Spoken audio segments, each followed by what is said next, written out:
Imagine waiting almost 80 years for Ferrari to do the one thing Enzo Ferrari could never have imagined. A Ferrari with no V12, no V8, no exhaust, and no engine behind the driver. A machine created to prove that Ferrari emotion could survive without combustion. For years, that car had no face. Then Ferrari finally revealed it, Luce. And within hours, the internet tore it apart. Fans mocked it. Former Ferrari leaders questioned it. Investors panicked. And thousands agreed on one thing: this did not look like a Ferrari. But then, just 2 months later, something happened almost nobody expected. Ferrari reportedly reached its entire 2026 sales target for the Luce before most customers had even driven it. So was everyone wrong, or were the people laughing at the Luce? Never the people it was built for? For nearly 8 decades, Ferrari built its identity around things an electric car cannot naturally provide. Noise, heat, vibration, the scream of a V12 approaching the red line. That experience created the 250 GTO, the F40, the Enzo, the LaFerrari, and now the F80. Everyone looked fast before it moved. But the Luce? It is a 5-seat, 4-door, electric liftback, nearly 5 meters long, with no exhaust pipes, and a shape that ignores almost every proportion Ferrari spent decades perfecting. Online, people compared it to a vacuum cleaner, a rubber shoe, and even the Fiat Multipla. Former Ferrari CEO Luca di Montezemolo said it should not wear the Prancing Horse, and the day after its unveiling, Ferrari shares fell more than 8%. For a company built around controlling its image, this looked like a rebellion, but Ferrari knew the reaction was coming. One executive admitted people would either love it or hate it. So why deliberately create a car that could divide Ferrari's own customers? The Luce arrived at a terrible moment for an electric Ferrari. Luxury EV demand was uncertain. Electric hypercars were struggling to find buyers, and Ferrari itself had reduced its electric ambitions. In 2022, the company expected electric models to represent 40% of its range by 2030. By 2025, that target had been cut in half. Just 20% electric, 40% hybrid, and 40% combustion. Reports also suggested a second electric Ferrari would not arrive before 2028 because demand for high-performance luxury EVs remained weak, and yet Ferrari still developed its own battery, electric motors, inverters, and software inside a new production facility in Maranello. Because Ferrari was not trying to replace every combustion car, it was trying to understand how to build one electric Ferrari before the industry decided what an electric supercar should become. But first, it had to decide what that Ferrari should look like. The obvious solution was simple: build an electric hypercar, low roof, 2 seats, extreme aerodynamics, an F80 powered by batteries. Rimac had already done it with the Nevera, Pininfarina with the Battista, and Lotus with the Evija. But Ferrari studied that formula and rejected it. Its engineers realized that removing the engine and fuel tank from a mid-engine supercar, then replacing them with a heavy battery and electric motors, would gain almost nothing. The center of gravity would not improve enough. The car would lose emotion without offering much more usefulness. So Ferrari asked a different question: what can an electric Ferrari do that a combustion Ferrari cannot? The answer was space: 5 real seats, a large rear hatch, 4 doors, and a completely new structure with the battery integrated into the body. Ferrari says 95% of the Luce's components are new.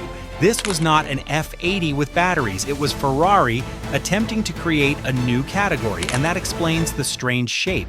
But explaining a design does not automatically make it beautiful. For the Luce, Ferrari invited outsiders into the center of its design process: Johnny Ive, the man behind some of Apple's most famous products, and Mark Newson worked with Ferrari through love from. The result looks less like a traditional Ferrari and more like an object from a future that never happened. The windscreen flows into the bonnet. The body wraps around the cabin like a shell. The rear doors open backwards. The front wheels measure 23 inches. The rears measure 24, and there are almost no familiar Ferrari references. That may be intentional. The Luce was not designed only to satisfy existing collectors. It was created for someone interested in technology, industrial design, and modern luxury, someone who may care more about Johnny Ive than identifying a Ferrari V12 by sound. Ferrari has taken similar risks before. The FF brought 4 seats, all-wheel drive, and a shooting brake body. The Purosangi brought 4 doors and SUV proportions. Both were criticized, then customers bought them. That does not mean every controversial Ferrari becomes a masterpiece, but it does mean the first reaction is not always the final verdict.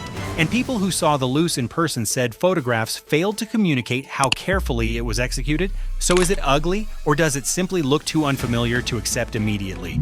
There was one part even many critics struggled to dismiss: the interior. Johnny Ive helped create a world dominated by touchscreens. Then, inside the Luce, he did almost the opposite. The cabin uses physical switches, metal dials, mechanical controls, and carefully designed buttons. The man associated with removing buttons from technology put them back into a Ferrari. There is still a screen, but it is not the entire experience.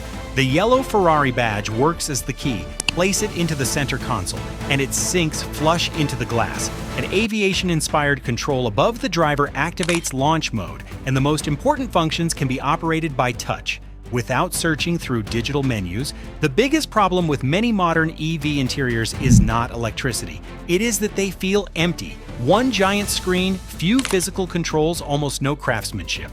Ferrari tried to solve that with tactility, and it applied the same philosophy to the way the Luce drives. The Luce has 4 electric motors, 1,035 horsepower, 0 to 62 miles per hour in 2.5 seconds, a top speed of around 192 miles per hour, a 122 kilowatt-hour battery, and approximately 330 miles of range. But it is not the fastest electric car in the world. The Nevera is quicker.